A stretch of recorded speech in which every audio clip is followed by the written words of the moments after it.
प्रिय भक्तजनों, भगवान नारायण की कृपा आप सब पर बनी रहे। नारायण भगवान की कृपा से आपके घर में सुख शांति बनी रहे। नारायण भगवान आपके सब कष्ट दूर करे और आप पर अपना आशीर्वाद बनाए रखे। चैत्र शुक्ल एकादशी व्रत कथा। कामदा एकादशी व्रत की कथा। प्राचीन काल में रत्नपुर नामक एक अत्यंत सुंदर और समृद्ध नगर था। उस नगर पर पुंडरीक नामक एक पराक्रमी और धर्मपरायण राजा का शासन था। उनके दरबार में अनेक गंधर्व, किन्नर और अप्सराएं निवास करती थीं। उन्हीं में से एक था गंधर्व ललित, जो अत्यंत मधुर गायन करता था। वह अपनी पत्नी ललिता से अत्यधिक प्रेम करता था। एक बार राजा के दरबार में गाते समय ललित का ध्यान अपनी पत्नी ललिता की ओर चला गया, जिससे उसका गायन बिगड़ गया। दरबार में उपस्थित करकोटक नामक नाग ने यह बात राजा को बताई।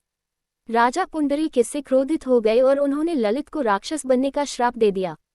श्राप के कारण ललित का रूप विकराल और भयानक हो गया।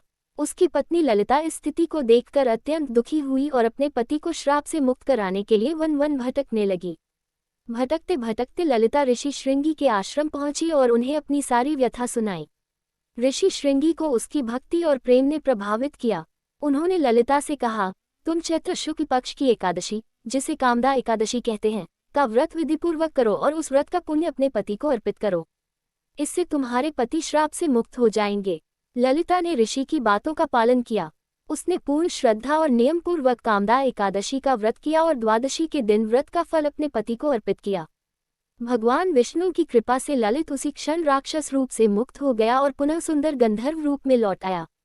दोनों ने मिलकर भगवान विष्णु की स्तुति की और आजीवन कामदा एकादशी का व्रत करते रहे। योजक चिन्ह, योजक चिन्ह, योजक चिन्ह। व्रत का महत्व। कामदा एकादशी का व्रत करने से व्यक्ति के समस्त पाप नष्ट हो जाते हैं, शापों से मुक्ति मिलती है और जीवन में सुख, शांति और मोक्ष की प्राप्ति होती है। यह व्रत विशेष रूप से मनोकामना पूर्ति के लिए किया जाता है।